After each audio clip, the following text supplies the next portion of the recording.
This story is fictional and meant to promote kindness and awareness about rare conditions like scoliosis. We believe beauty comes in all forms. No disrespect is intended toward anyone. Get her out of my sight. I'm trying to eat, and she looks like a witch. The words didn't sting anymore. They were just noise, like the grinding of the espresso machine or the clatter of porcelain in the sink. I didn't flinch. I didn't look down. I just held the tray tighter, my knuckles popping against the metal, and stared at the man in the expensive suit who was pointing a manicured finger at my face. "Sir," I said, my voice steady, smooth as the black coffee in the pot. "I can assure you, my hair has no effect on the taste of your latte. However, if my presence disturbs you, I can ask one of my colleagues to take over." He sneered, looking at the silver streak that ran from my hairline, stark white against the deep black of my natural curls. It was scoliosis, a lack of pigment, a patch of moonlight in a midnight sky. To my mother, it was a blessing. To the customers at Loom, the most pretentious art cafe in Seoul, it was a defect. "It's not just the hair," the man laughed, looking around for approval from his friends. "It's the whole vibe. It's unnatural." "Hey, manager, why do you have a skunk serving VIPs? The cafe went quiet. This was the moment most people would cry.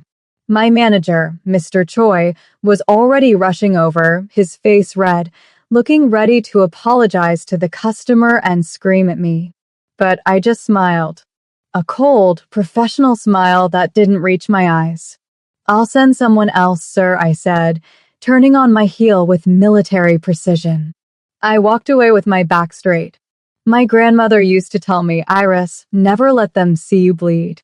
If you bleed, the sharks will come." I walked into the kitchen, the heavy swing doors cutting off the laughter behind me. I set the tray down on the counter, exhaled a long, shaky breath, and looked at my reflection in the stainless steel fridge. The silver streak was bold today. I stopped trying to dye it 3 months ago. The dye always washed out anyway, leaving it looking muddy and stained. "I hate them," I whispered to the steel. "They hate you too, darling. Look at the board." I turned to see Mina, one of the other waitresses, smirking as she pointed her phone at me. She showed me the Loom app. The cafe allowed customers to rate their servers in real time. It was sick. It was twisted. And it was exactly why this place was always full of shallow people. There I was at the bottom of the list. Rank 12 to 12. Name Iris. Comments: scary looking, is she sick, bad luck charm. I took the phone from her hand, swiped the screen off, and handed it back. "If you spend as much time cleaning tables as you do checking my ranking, Mina, maybe it wouldn't be number 4. I walked past her to the sink. I needed money. That was the only reason I stayed. I was an artist, a painter, but paint cost money and rent in Seoul for a foreigner wasn't cheap. So I endured. I became stone. But the stone was starting to crack. Before we dive deeper into Iris's life and the man who is about to change everything, please take a second to subscribe to Stories Pulse. Like this video and comment down below where you are watching from. If you are new here, welcome to the family. If you are returning, welcome back. Let's get back to the story. The rain started an hour later. It wasn't a soft drizzle. It was a hard, angry rain that hammered against the floor-to-ceiling glass windows of the cafe. The sky turned a bruised purple, casting long shadows across the marble floors. The dinner rush was slowing down. I was wiping down table 7, lost in my own head. I had a small napkin in my pocket where I had been sketching the face of the man who insulted me earlier, but in my drawing, he wasn't a man. He was a gargoyle. Twisted, ugly, with a hollow chest. Drawing was my revenge. It was how I kept my sanity. The bell above the door didn't just chime. It seemed to announce something heavy. The air in the cafe changed. You know that feeling when the atmospheric pressure drops right before a storm? That's what it felt like. Conversations stopped. The clinking of forks against plates ceased. I looked up. Three men in black suits walked in first. They were big, broad-shouldered, and had earpieces. They scanned the room like they were clearing a perimeter. Then, they stepped aside. He walked in. He was tall. Dangerously tall. He wore a charcoal gray suit that fit him so perfectly it looked like a second skin. He didn't have an umbrella, but he was dry, as if the rain hadn't dared to touch him. His hair was jet black, swept back, revealing a forehead and eyes that were sharp, cold, and utterly bored. He looked like a king walking into a peasant's hut. Manager Choi practically sprinted from the back office. "Director Park, we didn't know you were coming. Please, please, the VIP section is open. Mina, get the best table ready. Director Park." I had heard the name. Everyone in the city knew the name, but no one really knew what he did. Some said he owned half the real estate in Gangnam. Others whispered that he ran the syndicates that operated in the shadows of the ports. Looking at him, looking at the way the light seemed to dim around him, I believed the second rumor. Mina was already there, fluffing her hair, unbuttoning the top button of her blouse, putting on her best, I'm helpless and cute smile. She led him to the best table near the window, the one with the velvet chairs. "Right this way, director," she cooed. "I'll be taking care of you personally tonight." He didn't even look at her. He walked past her like she was a piece of furniture. He stopped in the middle of the room. His eyes, dark and unreadable, scanned the cafe. He looked at the art on the walls, pretentious, overpriced abstract blobs that the owner thought were masterpieces. He frowned. A look of pure distaste crossed his face. Then he turned.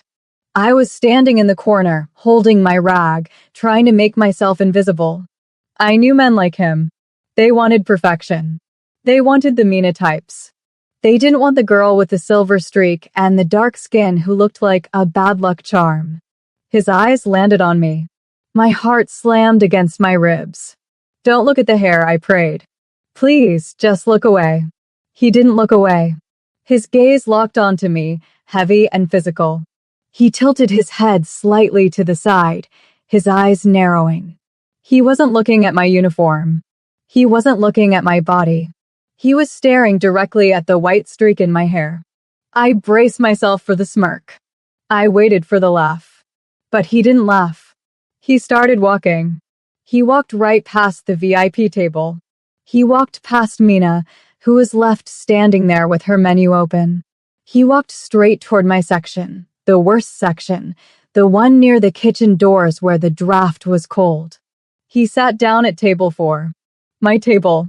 The entire cafe was watching. Manager Choi looked like he was having a heart attack. He waved his hands frantically at Mina to go over there, but the director raised one hand. A single finger. "Stop." Mina froze. The director looked at me. Up close, he was devastating. He had a scar, faint and thin, running through his left eyebrow. It made him look less like a CEO and more like a warrior. "Coffee," he said. His voice was deep, a low rumble that I felt on the floorboards. "Black. No sugar." I swallowed the lump in my throat. "Yes, sir." I hurried to the machine. My hands were shaking. Why did he sit there? Was he mocking me? Was this a game? Maybe he wanted to get a closer look at the freak show so he could tell his friends later. I poured the coffee.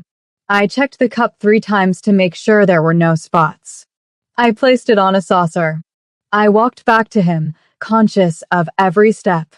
"Here is your coffee, director," I said softly, placing it down. He didn't drink it. He just sat there, watching me. It was unnerving. "Your name," he said. "Iris, sir." "Iris," he repeated. He said it slowly, testing the weight of the word on his tongue. "The flower that blooms in adversity." I blinked. I suppose so." He reached out. For a second, I thought he was going to touch me, and I almost pulled back. But he didn't reach for me. He reached for the pocket of my apron. My breath hitched. The napkin. The drawing.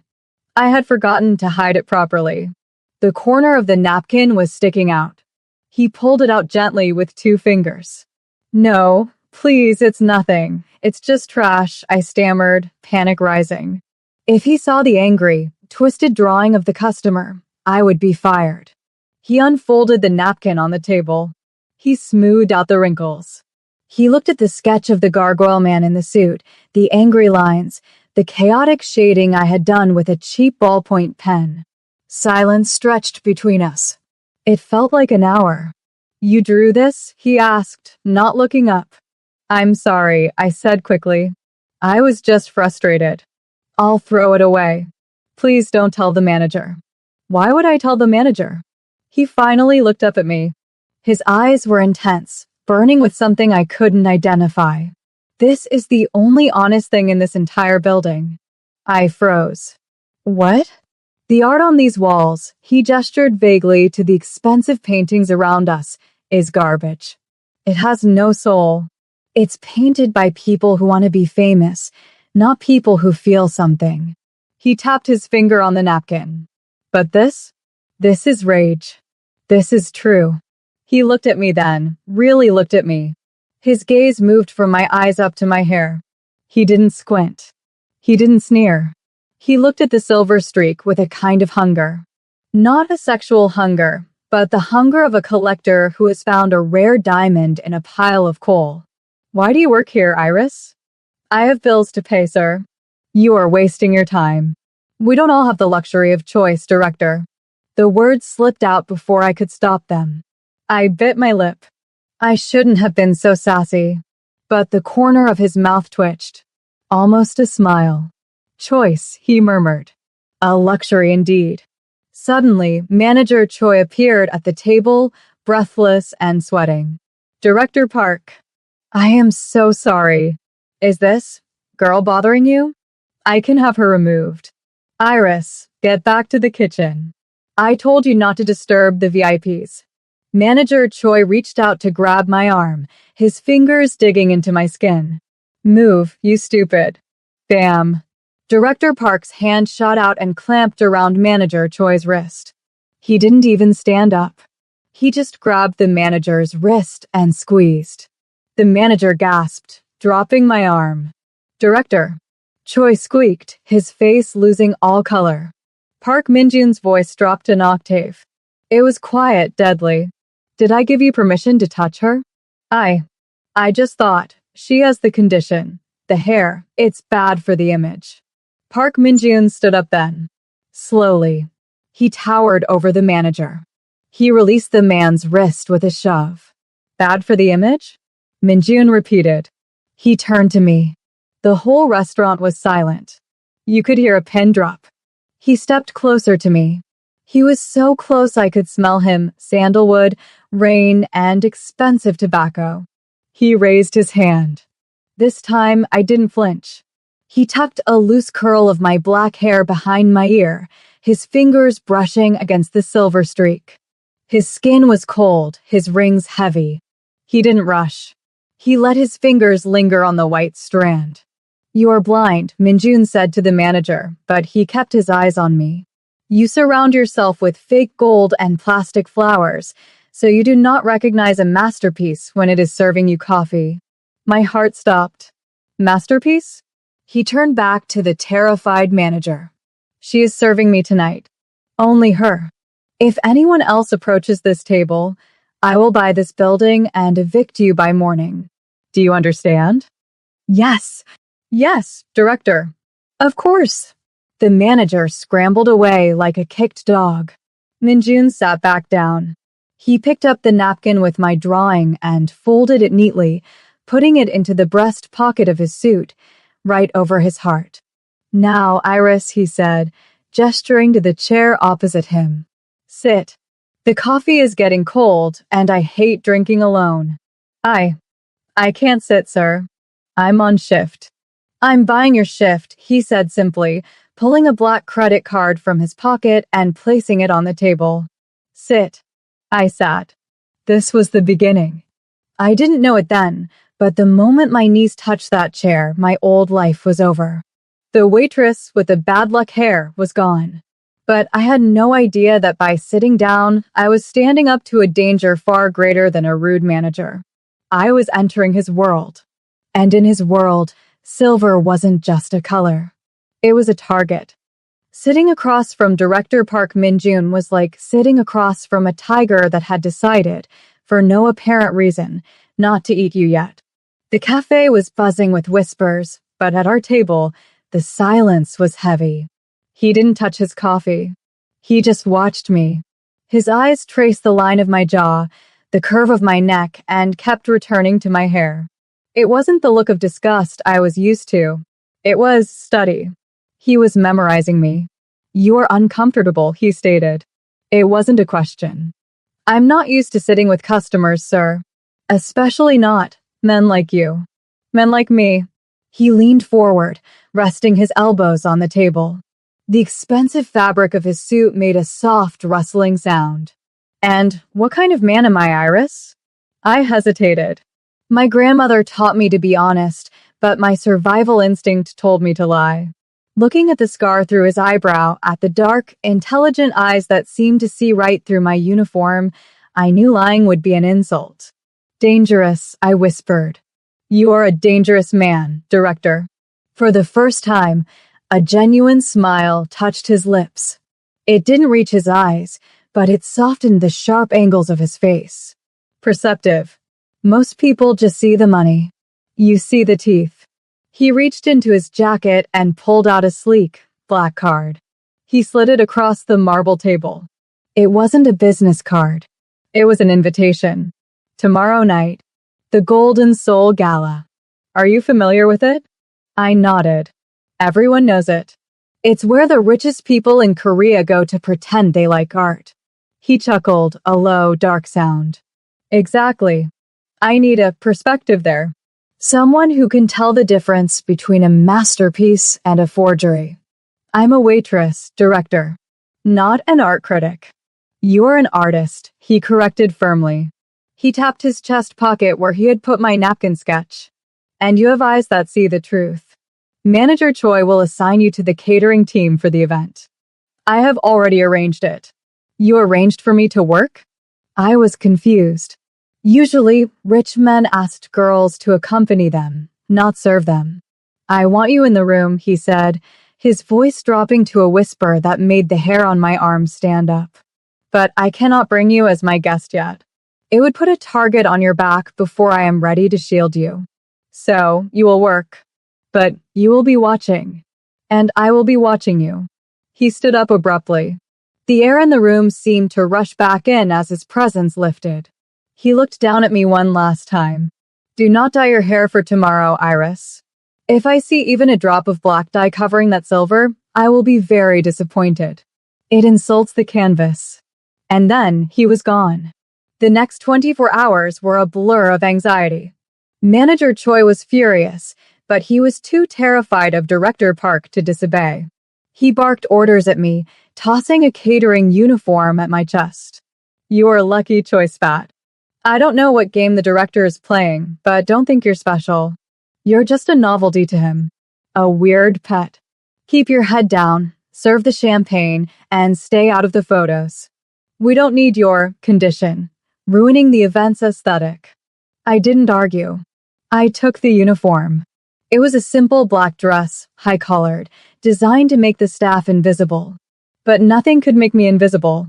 The Golden Soul Gala was held in a massive glass hall overlooking the Han River. It was breathtaking. Crystal chandeliers the size of cars hung from the ceiling. The room smelled of expensive perfume, lilies, and old money. I walked through the crowd with a tray of hors d'oeuvres. I felt like an alien. The women wore gowns that cost more than my entire life's earnings, silks in red, gold, and emerald. The men were in tuxedos, laughing loudly, drinking deeply. I kept my head down, but I felt eyes on me. People stopped mid-sentence as I walked by. I heard the whispers. "Look at her hair. Is that a disease? Why did they hire her?" I tightened my grip on the tray. "Stone," I told myself. "Be stone." Then I saw him.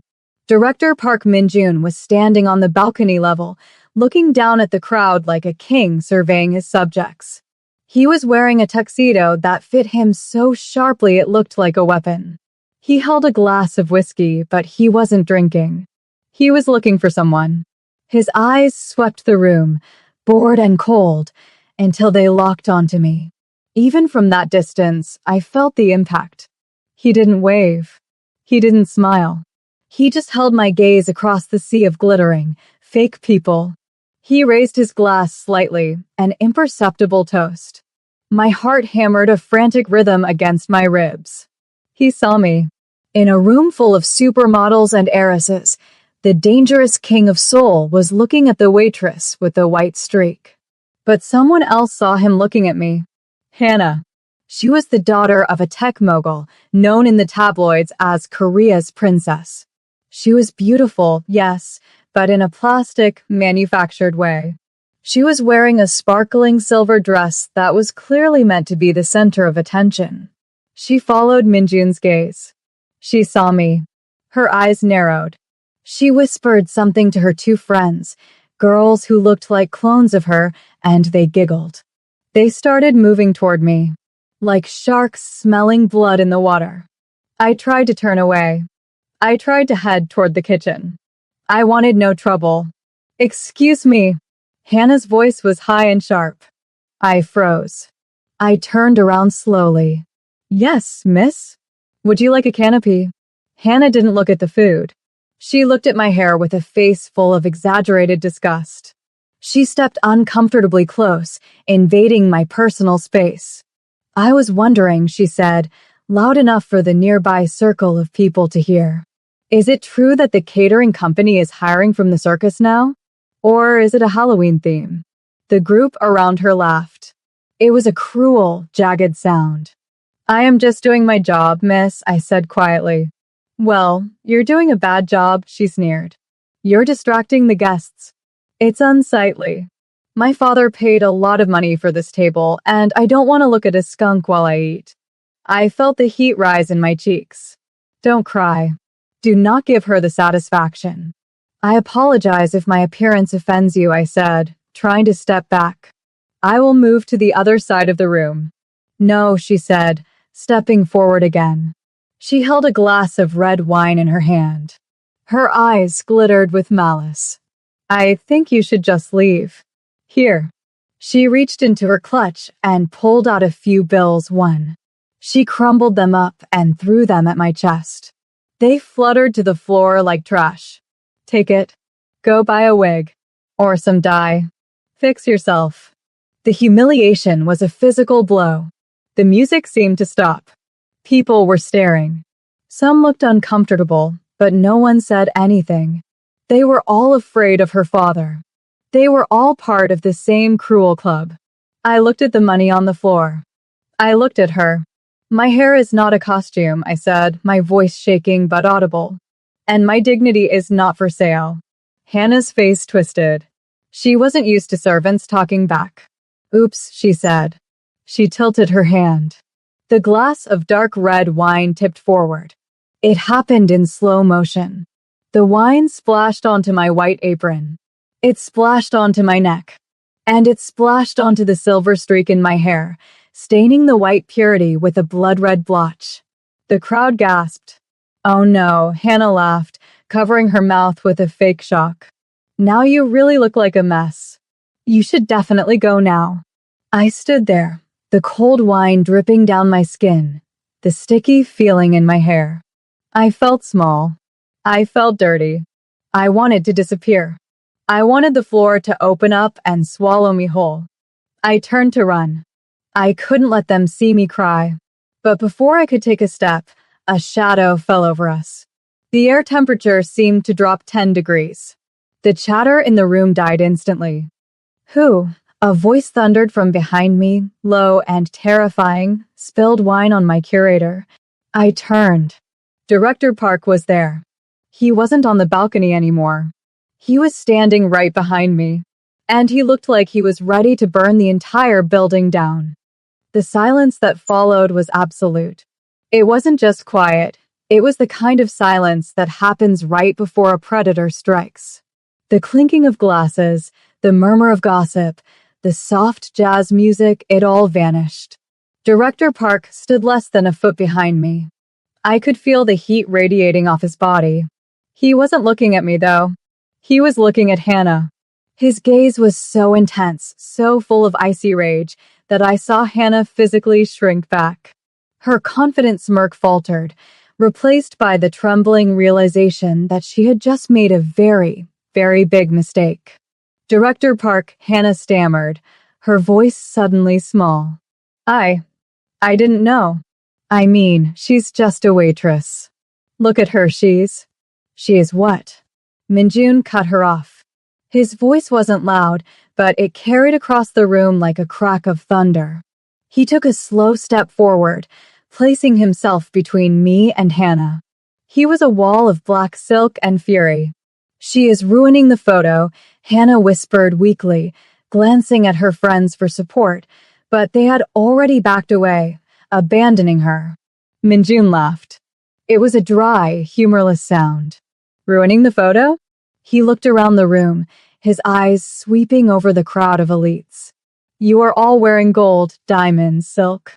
You spend millions trying to stand out, trying to be unique. He turned back to Hannah, looking her up and down with open disdain.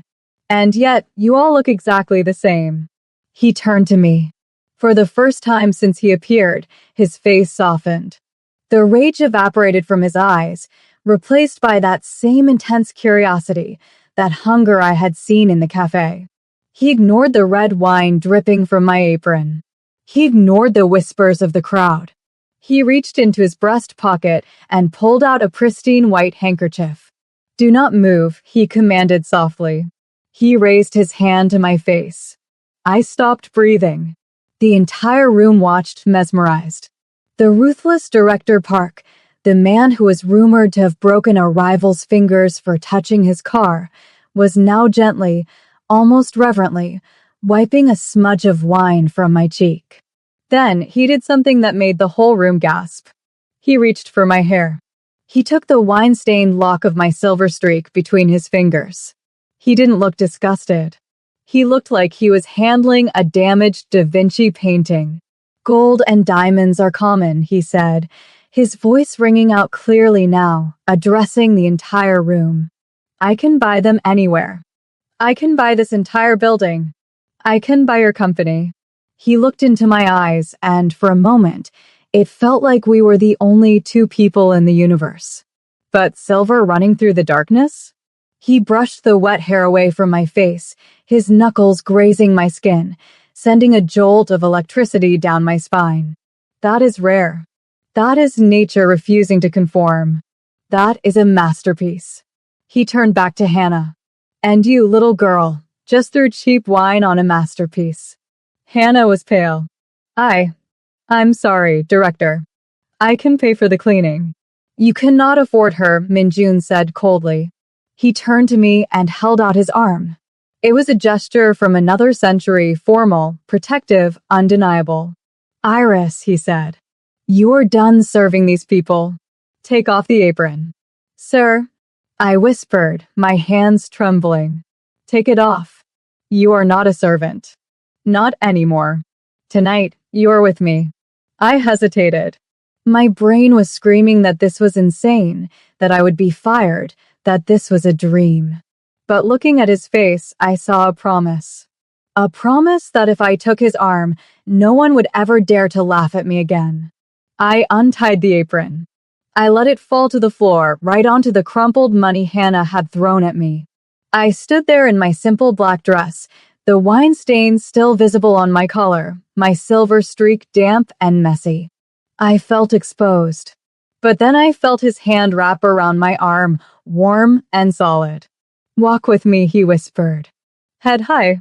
Do not look down. And so I walked. I walked through the Golden Soul Gala on the arm of the most dangerous man in the city. We parted the crowd like Moses parting the Red Sea. I saw Manager Choi in the corner, his mouth hanging open. I saw the photographers snapping pictures, the flashbulbs blinding me. But I didn't look down. I looked straight ahead, feeling the strength of the man beside me seep into my bones. We reached the exit, and the cool night air hit my face. His car, a sleek black sedan that looked more like a tank, was waiting. A driver opened the door. Minjun helped me in, protecting my head with his hand. He slid in beside me, and the heavy door thudded shut, sealing out the noise, the judgment, and the world. The car began to move, gliding silently through the rain-slicked streets of Seoul. For a long time, neither of us spoke. The silence was thick, filled with unasked questions. I sat stiffly, staring at my hands, afraid to look at him. What had just happened? What did he want? You are shaking, he said. He reached over and turned up the heat. Then he opened a compartment and pulled out a bottle of water. He cracked the seal and handed it to me. Drink. I took a sip. My throat was dry. Thank you, I whispered. For back there. You didn't have to do that. I did not do it for you, he said, looking out the window at the passing city lights. I blinked. What? He turned to look at me. The shadows of the street lights played across his face, highlighting the sharp angle of his jaw and the scar on his brow. I did not do it to be a hero, Iris. I despise heroes. They are predictable. He leaned back into the leather seat, watching me with that unreadable expression. I did it because I hate waste. To see something unique being treated like garbage by people who are nothing but plastic, it offends me. So I'm just an object to you? I asked, a spark of my earlier anger returning. A rare painting you want to save from a fire? He smiled. For now. Yes. It was a cruel answer, but an honest one. But paintings don't talk back, he added softly. And paintings don't draw angry gargoyles on napkins.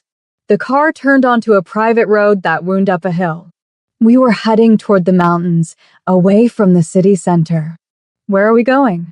I asked, panic flaring up again. My home, he said simply. I can't go to your home, Director. I don't know you. I'm not that kind of girl. He looked at me, and his expression hardened. If I wanted a woman for the night, Iris, I could have picked any of those women at the gala. They would have thanked me. Do not insult my intelligence. He pressed a button on the armrest, and a glass partition slid up, separating us from the driver. Privacy. I told you, he said, his voice low. I need a curator. My collection is extensive and private. I need someone with eyes like yours to manage it, to find the fakes, to organize the chaos. You want to hire me? I already have. Double your salary at the cafe. Room and board included. You start tonight. But no buts. If you go back to your apartment tonight, you will just be the waitress who got fired. Tomorrow, you will be a joke in the tabloids. But if you enter my house tonight, tomorrow, you will be a mystery. And people respect mysteries. The car slowed to a stop. We were in front of a massive, modern mansion made of glass and steel, perched on the edge of a cliff. It looked like a fortress. We are here, he said. The door opened. He stepped out and offered me his hand again. I looked at his hand. I looked at the dark house. I thought about my tiny, damp apartment with a leaking ceiling. I thought about Hannah's laugh. I thought about the way he had touched my hair as if it were precious. I took his hand. Inside, the house was silent and cold. It was beautiful, but empty. The walls were covered in art, but the rooms felt lonely. You're hungry, he said. He led me to a massive kitchen. Sit. He took off his tuxedo jacket and rolled up his sleeves, revealing muscular forearms and a tattoo of a dragon winding around his left wrist. He opened the fridge. I will cook, he said. My jaw dropped. You? But you're a billionaire. And billionaires need to eat, he muttered, pulling out vegetables, beef, and spices. I do not like chefs in my house at night. I like quiet. I watched him. The ruthless Director Park chopping green onions with the precision of a surgeon. It was domestic, intimate. He made kimchi jjigae, a spicy stew. He placed a steaming bowl in front of me. Eat. It will warm you up. I took a spoonful. It was spicy, rich, and perfect. The warmth spread through my chest, chasing away the chill of the wine and the rain. It's good, I said, surprised. He sat across from me with a glass of whiskey. I learned to cook when I was young. Before the money. When we had nothing. You had nothing? We all start somewhere, Iris. My story is not so different from yours. People looked at me and saw trash. Street rat. Gangster. So I made them look up. He took a sip of his drink, his eyes never leaving my face. That is why I chose you. Not just for the hair, but because when that girl threw money at you, you didn't pick it up. He leaned forward. The air between us crackled. Most people would have picked it up. Pride is expensive, Iris. But you paid the price. My grandmother, I said softly, touching the silver streak self-consciously, said this hair is a crown. You don't bow when you're wearing a crown. Minjun froze. He stared at me. Then, slowly, he reached across the table. He didn't touch my hair this time. He touched my hand. His thumb brushed over my knuckles. A crown, he repeated, his voice husky.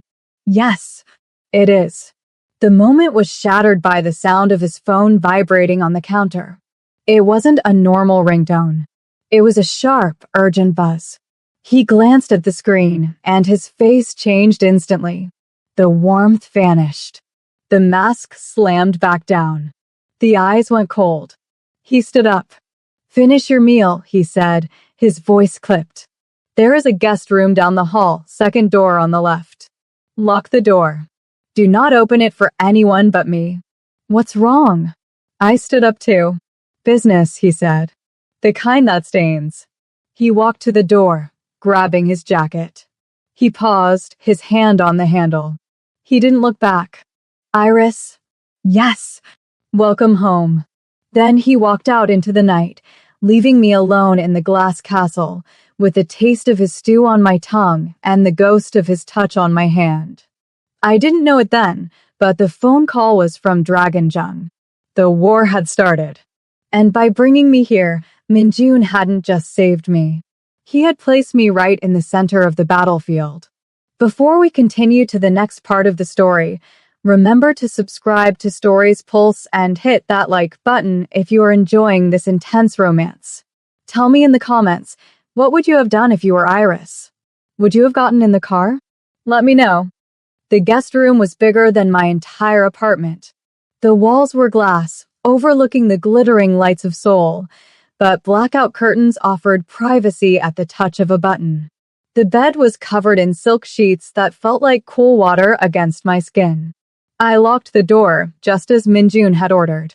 The click of the lock echoed in the silence. I didn't sleep. How could I? My mind was replaying the gala, the car ride, the way his thumb had brushed my knuckles. A crown, he had called it. I showered in the in-suit bathroom, scrubbing the sticky residue of red wine from my skin. I washed my hair 3 times, watching the pink-tinted water swirl down the drain until my silver streak was pure white again. I stared at myself in the mirror. The steam had made my curls tight and springy. The silver lock fell over my left eye. For years, I had hated it. Tonight, for the first time, I looked at it and didn't see a flaw. I saw what he saw. Nature refuses to conform. I wrapped myself in a plush robe I found in the closet and sat by the window, watching the rain. It was 3 a.m. when I heard the front door open. It wasn't a gentle sound. It was a slam. Then, heavy footsteps. Not the measured, calm strides of Director Park. These were uneven. Stumbling. I froze. Lock the door. Do not open it for anyone but me. I heard a crash, something glass shattering on the floor. Then a low groan of pain. My heart was in my throat. Was it him? Or was it someone else? An intruder? I crept to the door and pressed my ear against the wood. Silence. Then a ragged cough. Damn it, the voice was his. But it sounded weak. I hesitated. He had told me to stay inside. He was a dangerous man involved in dangerous business. If I went out there, I would see things I couldn't see. But then I heard the thud of a body hitting the floor. I unlocked the door. The hallway was dark, lit only by the ambient light from the city outside. I saw him at the end of the hall, near the kitchen entrance. Minjun was leaning against the wall, sliding down slowly. His white dress shirt was no longer white. It was soaked in red. And this time, it wasn't wine. Minjun. The name tore out of my throat. I forgot the director. I forgot the rules. I ran to him. He looked up, his eyes hazy and unfocused. He held a hand up to stop me. Go back, he wheezed. Iris, go back inside. You're bleeding, I said, my voice trembling. I dropped to my knees beside him. The smell of copper and rain was overwhelming. He was clutching his side. Blood was seeping through his fingers. It's nothing, he gritted out. Just a scratch. That is not a scratch. We need to call an ambulance. I reached for my pocket, but I didn't have my phone. No. His hand shot out and grabbed my wrist. His grip was weak, but his eyes were fierce. No ambulance. No police. They will ask questions. I cannot answer. Then what do we do? You'll bleed out. First aid kit, he gasped, tilting his head toward the kitchen. Under the sink. Blue box. Get it. I scrambled up, slipping on the polished floor in my haste. I ran to the kitchen, ripped open the cabinet doors, and found the blue metal box. I grabbed clean towels from a drawer and filled a bowl with warm water. I ran back to him. Can you walk? I asked. He nodded grimly. Help me up. I put his arm over my shoulders. He was heavy, dead weight. I gritted my teeth and heaved. We stumbled toward the living room sofa. I eased him down onto the white leather. This is going to ruin your couch, I said hysterically, trying to keep my panic down. Buy a new one, he muttered, his eyes closing. Stay awake. I slapped his cheek lightly. Minjun, look at me. Look at my hair. Look at the masterpiece, remember. His eyes fluttered open. He focused on the silver streak. A faint, pained smile touched his lips. Bright, he whispered. Like a beacon. I worked quickly. I cut his shirt open with the scissors from the kit. The wound was a long gash on his ribs. It was deep, but it didn't look like it hit any organs. A knife wound. This needs stitches, I said, looking at the needle and thread in the kit. My hands were shaking. I don't know if I can do this. You can, he rasped. He reached out and gripped my hand, studying it. You have steady hands. I saw you drawing. Just sew it. Like fabric. You are not fabric, I whispered, tears pricking my eyes. Do it, Iris. I took a deep breath. I cleaned the wound with alcohol. He hissed, his body arching off the sofa, muscles rigid. I'm sorry, I murmured. Just so, he groaned through clenched teeth. I threaded the needle. I focused. I pretended it was art. I pretended I was mending a torn canvas. I pushed the needle through his skin. He didn't scream. He just breathed, short, sharp breaths through his nose. I stitched him up, one loop after another, tying it off. I bandaged it tightly with gauze. When I was done, my hands were covered in his blood. I sat back on my heels, exhausted.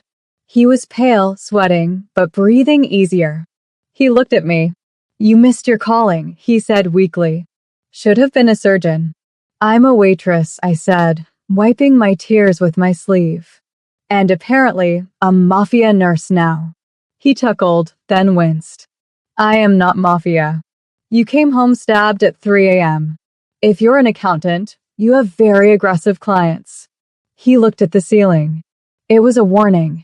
From Dragon Jung. He didn't like that I embarrassed his business partner's daughter tonight. Hannah? I realized. This is because of me? No, he said sharply. He turned his head to look at me. Do not flatter yourself. This war has been brewing for years. Tonight was just the spark. They think I am weak because I am focusing on art, on business.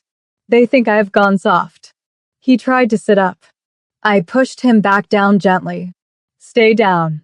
He grabbed my hand again. This time, he didn't let go. Thank you, he said. His voice was clearer now. You saved me, Iris. We're even, I said softly. You saved me at the gala. He looked at our joined hands. My dark skin against his pale hand. My blood-stained fingers against his tattoo. Why didn't you run? He asked. When you saw the blood, why didn't you run out the door? I don't know, I admitted. Maybe I'm crazy. No, he said. He lifted my hand and pressed it to his cheek. His stubble scratched my palm. It was an incredibly intimate gesture. Loyalty. It is rarer than silver hair. He closed his eyes. Stay with me? Just until I fall asleep. I don't want to be alone in the dark. The ruthless billionaire, the king of soul, was asking me to stay because he was afraid of the dark? No, he wasn't afraid of the dark. He was afraid of the emptiness. I'll stay, I whispered. I sat on the floor beside the sofa. He didn't let go of my hand. Within minutes, his breathing deepened. He was asleep. I watched him sleep for hours. As the sun began to rise over Seoul, turning the sky a soft pink and gray, the light hit my hair. I looked at our reflection in the glass wall. Me, the waitress with the witch hair. Him, the monster with the scars. We were both broken things. But maybe, just maybe, we fit together. The next few weeks were surreal. Minjun healed quickly. He was stubborn, refusing to rest, running his empire from his home office. I officially started my job as his curator.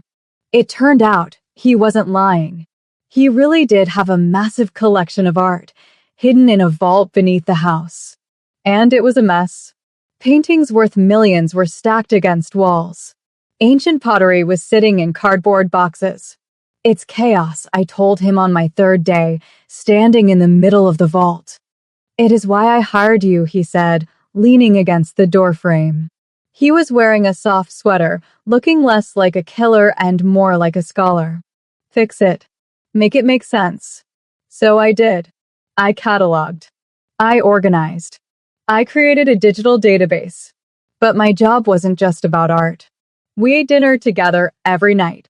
Sometimes he cooked, sometimes I cooked. I made him jollof rice one night. He coughed for 10 minutes after the first bite because of the spice, but he finished the whole bowl. It is vigorous, he wheezed, drinking water. It's passion on a plate, Minjun. You Koreans think you own spicy food, but you have much to learn. He laughed. He laughed more often now. The shadows under his eyes were fading. We fell into a rhythm. A dangerous, domestic rhythm. We never talked about us. We never defined what this was. He never tried to kiss me again. But the tension was there. It was in the way he looked at me when I entered a room. It was in the way I felt his presence before I even saw him. But the world outside hadn't forgotten us. One afternoon, I was in the library, reading a book on art restoration. The house phone rang. I picked it up. Residence of Director Park. Hello, little witch. My blood ran cold. The voice was raspy oily. Who is this? Did you like the gift I sent your boyfriend? The cut on his ribs. Dragon John. What do you want? I gripped the phone tight. I want you to give him a message. Tell him the auction is next week. The Blue Moon diamond is up for sale. Tell him if he bids on it. I won't send a knife next time. I'll send a bomb. You're a coward, I spat. He laughed. And you are a very brave little pet. Tell him, Iris. Or don't. It will be more fun if he shows up unprepared. The line went dead. I slammed the phone down. My hands were shaking. I had to tell Minjun. I ran to his office. He was on a video call, speaking rapid-fire Japanese. When I burst in, he stopped. He saw my face and ended the call immediately. Iris? What happened? Dragon John called. Minjun's face turned to stone. He stood up slowly. On the house line? How did he get the number? He said if you bid on the Blue Moon diamond next week, he will kill you. He said he'll use a bomb. Minjun walked around his desk. He didn't look scared. He looked calm. Too calm. Did he say anything else? He called me a pet. He threatened you. Minjun reached me. He placed his hands on my shoulders. Listen to me. Zhang is a barking dog. He wants the diamond to launder his money. He knows I am the only one who can outbid him. Then don't bid. I pleaded. Let him have the stupid rock. It's not worth your life. It is not about the rock, Iris, he said intensely. It is about power. If I back down, he takes the diamond. Then he takes my territory. Then he comes for this house. And then he comes for you. He brushed his thumb over my lips. I will not let him near you. I am going to that auction. And I am going to buy that diamond. Then I'm coming with you. No, it is too dangerous. I'm your curator. I argued. If you are buying a diamond, you need me to verify it. Anne, I am not staying here alone waiting for a phone call to tell me you're dead. If you go, I go. He stared at me. He looked for fear in my eyes. He found none, only stubbornness. He sighed, a sound of defeat and admiration. Fine, you come, but you stay by my side. You do not leave my sight for a second. And Iris? Yes, wear the silver dress, the one I bought you. If we are going to war, let's make sure they see the flag. The auction house was underground, a secret location for the ultra-rich and the ultra-criminal. The air was thick with cigar smoke and tension. I wore a floor-length silver gown that shimmered like liquid mercury. My hair was down, wild and free, the white streak shining under the spotlights. Minjun was in a tuxedo, looking lethal. We sat in the front row. Dragon Zhang was there. He was a short, stout man with gold teeth and a loud laugh. He was surrounded by 6 bodyguards. When he saw us, he stopped laughing. He dragged a finger across his throat. Minjun didn't even blink. He took my hand and kissed it right in front of Zhang. A deliberate provocation. The auction began. Paintings, statues, rare coins. Millions of dollars changed hands in seconds. Then, the main event. Lot 45, the auctioneer announced. The Blue Moon Diamond. A flawless 12-carat blue diamond. Starting bid, $10 million. Minjun raised his paddle. $15 million. The room gasped. A $5 million jump? Zhang's face turned purple. He raised his paddle. $16 million. Minjun, $20 million. Zhang, $21. Minjun turned to me. What do you think, curator? Is it worth it? I looked at the diamond on the screen. It was beautiful. Cold. Hard. It's flawless, I said loud enough for Zhang to hear. Unlike some people in this room. Minjun smirked. He raised his paddle again. $30 million. Silence. That was an insane amount of money. Zhang stood up. He was shaking with rage. He looked at his men. He nodded. Suddenly, the lights went out. Pitch black. Screams erupted. I felt Minjun move instantly. He pulled me off the chair and down to the floor. Stay down, he hissed. Gunshots. Pop, pop, pop. Muzzle flashes lit up the darkness like strobes. They're shooting. I screamed, covering my head. He's crazy, Minjun growled. He's trying to steal it in the dark. Minjun pulled a gun from his tuxedo jacket. I didn't even know he had it. Iris, listen to me. Crawl to the left. Under the stage. There is an exit door. Go. I'm not leaving you. Go, he roared, pushing me. I will cover you. He stood up and fired into the darkness. I saw sparks fly as bullets hit the metal railing. I crawled. My expensive dress tore on the rough carpet. I scrambled under the stage. I found the door. I pushed it open. But I didn't leave. I couldn't. I looked back. The emergency lights flickered on, bathing the room in an eerie red glow. I saw Minjun. He was behind an overturned table, reloading his gun. But he was outnumbered. Jang's men were flanking him. One of them was sneaking up behind him with a knife. Minjun, behind you, I screamed. He spun around. He shot the man, but not before the knife slashed his arm. He went down. No, I didn't think so. I didn't plan. I just reacted. I grabbed a heavy metal sculpture, a bronze bust of some dead philosopher, that was stored under the stage. I ran out. The man Minjun had shot was trying to get up, aiming his gun at Minjun's head. I swung the sculpture with all my strength. Crack. It connected with the man's head. He crumpled instantly. Minjun looked up at me, his eyes wide with shock. Blood was dripping from his arm. I told you to run, he shouted. I told you I'm not leaving. I yelled back, panting, holding the bloody sculpture like a club. He looked at me. Then he started to laugh. A wild, adrenaline-fueled laugh. He stood up, grabbed my waist, and pulled me close. You are insane, he said. I learned from the best. More men were coming. Can you run in those heels? He asked. Watch me. Then let's go. He took my hand. We ran.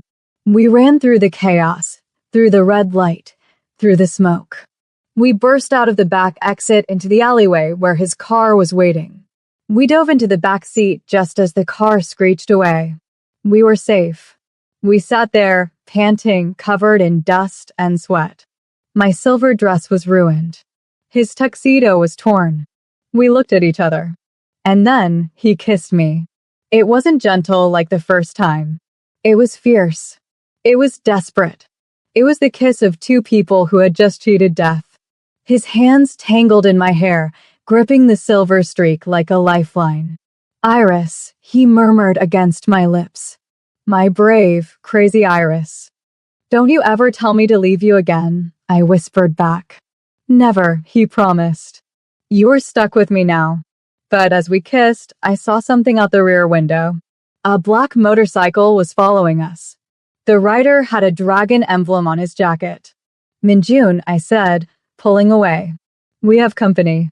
He looked back. His eyes narrowed. Hold on tight, he said, shifting gears. The night isn't over yet. Driver, take the bridge. Fast. Minjun's voice was calm, but the tension in the car was thick enough to choke on. The motorcycle behind us was gaining speed. I could see the glint of a helmet visor under the streetlights. And he wasn't alone. Two black SUVs swerved out of a side street, flanking us. They're boxing us in. I shouted, clutching the door handle. I know, Minjun said. He wasn't looking at me anymore. He was watching the road, calculating. He pressed a button on the console, and a hidden compartment opened. He pulled out a spare magazine for his gun. Iris, get down on the floor. Now. I'm not. This isn't a debate, he snapped, his eyes flashing. The glass is bulletproof, but the door panels aren't. Get down. I slid off the leather seat onto the floor mats, curling into a ball. The car swerved violently to the left. I heard the screech of tires and the sickening crunch of metal as our driver rammed one of the SUVs. Bang! Bang! Gunshots rang out, dull thuds against the reinforced glass. I covered my ears, squeezing my eyes shut. This wasn't a movie. This was real. I could smell the burning rubber. I could hear Minjun breathing hard above me. Hold on, the driver yelled. The car spun. The world tilted. We were drifting. I was thrown against the side of the door, pain shooting through my shoulder. Then a sudden stop. Silence. Is it over? I whispered. Stay down, Minjun commanded. I heard his door open. I heard him step out. Minjun, no. I scrambled up, ignoring the pain. We were on the Mapo Bridge. The car had spun out, blocking two lanes. The SUVs were behind us, engines idling. Men were getting out 6, maybe 7 of them. They held baseball bats and pipes. No guns this time. They wanted this person. Dragon Jung stepped out of the lead SUV. He looked pleased. Director Park, he called out, his voice echoing over the river. Running away?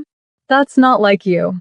Minjun stood in front of the car, his jacket discarded, his white shirt stained with blood from the auction. He looked like a fallen angel. He held his gun at his side, but he didn't raise it. I am not running, Zhang. I am leading you away from the civilians. How noble, Zhang sneered. And where is the little witch? Hiding under the seat. Minjun took a step forward. She is none of your concern. Oh, but she is. She cost me the diamond. She cost me my face. I'm going to shave that silver hair off her head and make a trophy out of it. Something snapped in Minjun. He didn't speak. He just moved.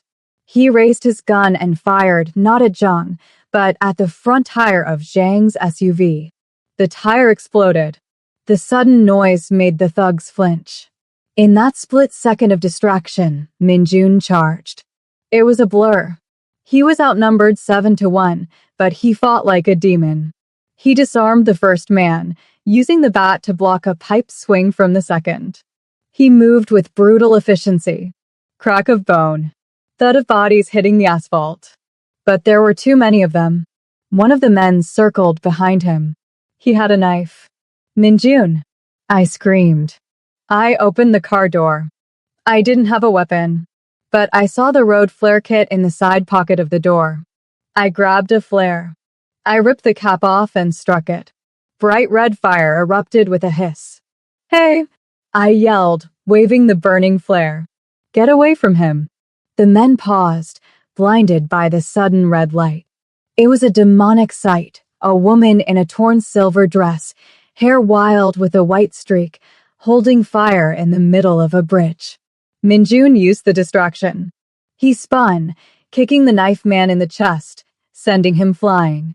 He grabbed the last man standing, Zhang, by the throat and slammed him against the hood of the SUV. Minjun put the barrel of his gun against Zhang's forehead. Give me one reason, Minjun growled, blood dripping down his face. One reason why I shouldn't end this right now. Zhang grinned, showing his gold teeth. Because if you kill me, the triad comes for you. All of them. You can't fight an army, Park. Minjun leaned in closer. I have fought armies before, but you made a mistake, Zhang. You threatened her. Minjun, stop. I ran toward them, the flare still sputtering in my hand. Don't do it.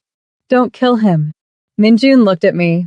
His eyes were wild, consumed by adrenaline and rage. He tried to kill us, Iris. I know, but if you kill him here, like this, you become him. I reached out, my hand trembling, and touched his arm. Please, look at me. Don't let him turn you into a monster. We won. Minjun looked at Zhang, then at me. He looked at the fear and the love in my eyes. Slowly, the rage receded. He lowered the gun. He leaned close to Zhang's ear. She saved your life. Remember that. If you ever come near us again, there will be no mercy. He pistol-whipped Zhang across the face, knocking him unconscious. The man slumped to the ground. Sirens wailed in the distance. The police were coming. We have to go, Minjun said. He grabbed my hand. Leave the car. We walk. We ran to the edge of the bridge, down the maintenance stairs, disappearing into the shadows of the riverbank just as the police cruiser screeched to a halt above us. We walked for an hour in the dark, hand in hand, following the river. The adrenaline faded, replaced by exhaustion. My feet were bleeding in my heels. Minjun stopped. Without a word, he scooped me up into his arms. Minjun, your ribs. Your arm. I protested. I am fine, he said stubbornly. You're hurt. He carried me until we found a small, 24-hour clinic in a quiet neighborhood. The doctor was an old friend of his, an ex-military medic who didn't ask questions. He stitched Minjun's arm. He bandaged my feet. We sat in the waiting room afterwards. The only sound was the ticking of a clock. We can't go back to the house, Minjun said quietly. It's compromised. Where do we go? I have a safe house. In Jeju. It is isolated. Secure. He looked at me, his face serious. Iris, this life, it will always be like this. Danger. Running. People trying to take what is mine. He took my hand, lacing his fingers through mine. I can give you money. A new identity. A ticket to anywhere in the world. You can be safe. You can be free. My heart stopped. Are you sending me away? I am giving you a choice. The choice you never had. You can leave the dangerous man and find someone normal. Someone who doesn't get shot at on Tuesdays. I looked at him. I saw the vulnerability behind the tough mask.